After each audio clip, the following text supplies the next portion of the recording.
Guys, we're going to continue our study of the Progressive Era by looking at how the United States began to expand its influence overseas.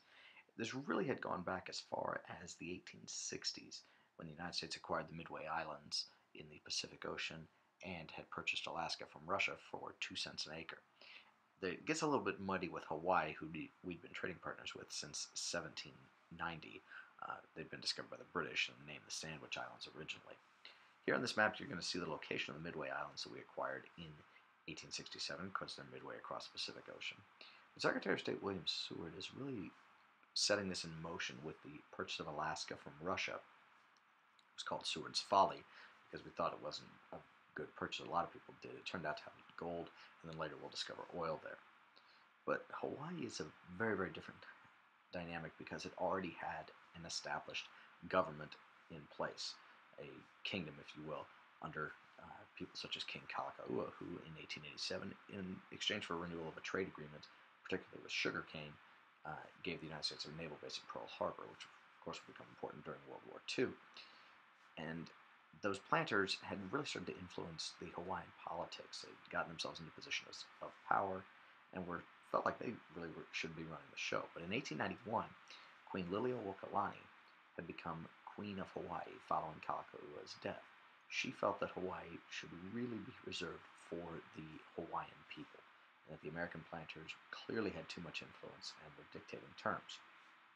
She removed them from the positions of power, but 2 years later, the planters had established their own government backed by the Dole Pineapple Corporation, or a cousin of the founder of that corporation. And by creating their own government in 1893, they removed Liliuokalani from power, and 5 years later, the United States would annex Hawaii.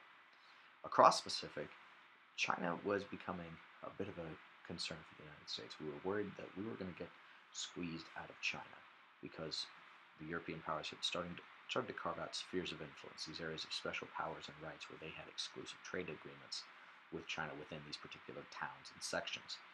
And if the United States got squeezed out of China, we felt like we would lose a major market for our goods. So Secretary of State John Hay proposes what's called the open door policy, where China could trade freely with anyone. The European powers laughed at this idea and ignored it, but in 1899, a secret society called the Boxers rebelled and tried to throw the European and the Americans out and killed 200 foreigners in 2 months. Eventually, it was put down, and all the powers accepted Hay's proposal for fear of another uprising. This idea of foreign policy and us expanding overseas really comes out of an idea that a historian had put together named Frederick Jackson Turner. He had argued in 1890 that the United States became a great nation because it had a frontier to expand to. And because it had that frontier, we had become stronger and had pushed ourselves to become a much greater nation than we had before. So people like Teddy Roosevelt extended the Monroe Doctrine with his Roosevelt Corollary and Big Stick diplomacy to say that we held a police power in Latin America and that we could intervene to protect Latin America and our own interests.